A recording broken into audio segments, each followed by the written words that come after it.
Professora, como eu faço para superar o juridiquês? Ou então as palavras difíceis que nós temos aí no estudo comum do direito. E, gente, tem algumas questões que realmente são palavras jurídicas, palavras técnicas, que tu não vai ouvir alguém falando por aí. Litisconsórcio, por exemplo. É uma palavra do direito. Tu não vai ouvir um médico falando sobre isso, a não ser que ele esteja com isso no processo que ele tem, ok? Então, algumas palavras que são jurídicas são técnicas.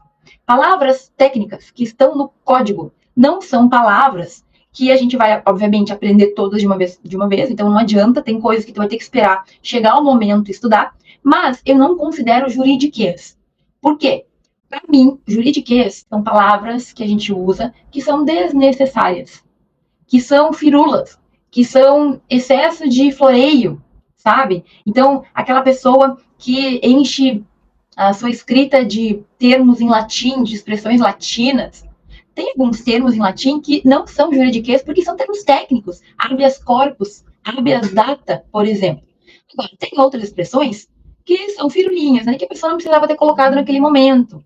Então, no momento que tu perceber que tu está tendo dificuldade, que é absolutamente comum, tu vai ter que pensar assim, bom, esse termo aqui, ele é um termo que se repete? Eu já vi ele antes? Ou não?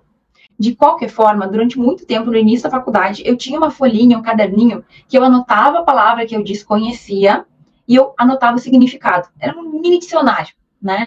Principalmente aquelas palavras que se repetiam, tipo jurisprudência, jurisdição, que na verdade eu me confundia toda também, para mim era meio que a mesma coisa. São termos jurídicos, só que são termos técnicos.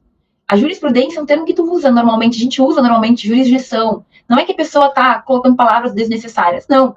Então, gente, tu tem que aprender a ler, a aceitar que existem palavras jurídicas e técnicas que tu desconhece, pelo menos no início do estudo, e buscando o significado dentro do possível. Tu não pode ficar também bloqueado. Meu Deus, eu não sei essa palavra, não vou continuar lendo. Não.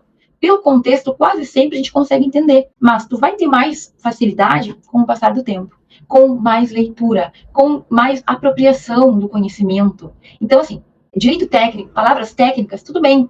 Talvez tu não saiba ainda o que é jurisprudência. Tem um vídeo no canal que eu falo sobre isso. Mas tu vai buscar.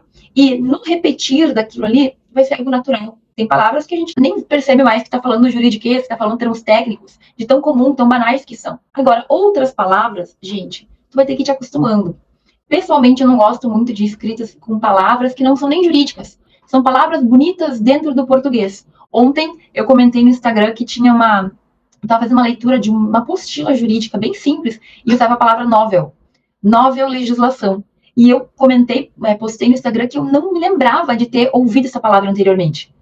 E, gente, eu fiquei caçando na minha mente, nossa, faz muito tempo que eu não escuto, eu não me lembro de ter escutado ou lido. Aí eu fui pesquisar, porque não é vergonha a gente não saber alguma coisa, o ideal é a gente saber, mas não é vergonha, a gente está sempre aprendendo. E era como se a gente estivesse falando a recente legislação, a nova legislação. E realmente estava falando de uma lei nova, de uma legislação nova. E aí, gente, eu falei, nossa, como que eu não me lembrava dessa palavra?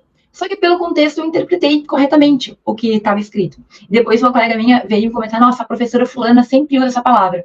Gente, não é uma palavra jurídica especificamente. É uma palavra bonita do português. Assim como a gente normalmente vai também usar palavras de português que os outros não estão muito acostumados. Então, eu uso muito conjecturar ou concatenar.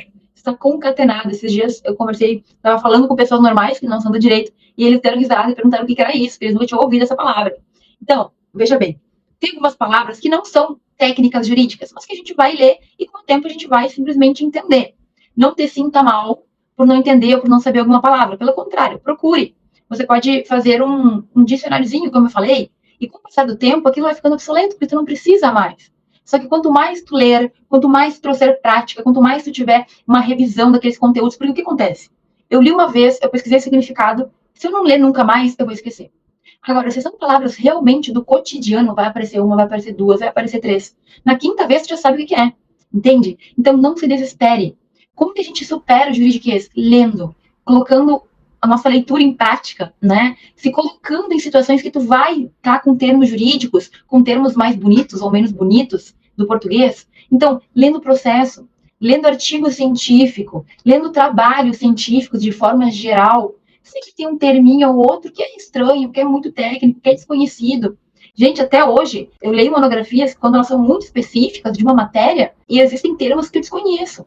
Não é que a gente não entenda o contexto, mas, bom, é natural. Eu não sou especialista em direito tributário, então tem termos que são utilizados naquele ramo do direito que eu não tenho muito conhecimento. Eu dou uma pesquisadinha, entendo e bola para frente. Como que eu supero isso, professor? Primeiro, não se desespere. Segundo, sabendo que é comum, pense quais são as iniciativas, o que tu pode fazer, as ações que tu pode tomar.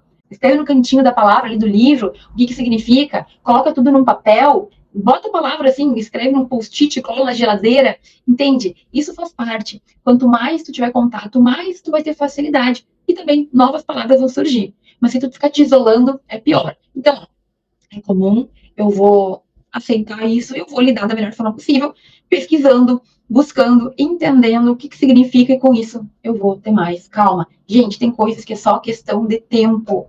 Mesmo o aluno mais nem aí para a faculdade, tem palavras que são tão corriqueiras e tão cotidianas que mesmo aquele que realmente não faz absolutamente nada, ele vai saber o que significa.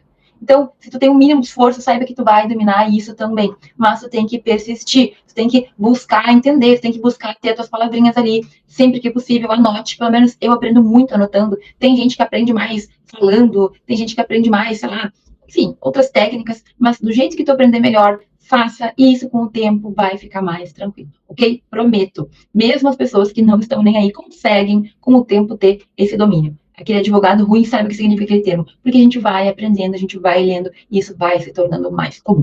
Não se apavore, tá bom? Vai dar certo.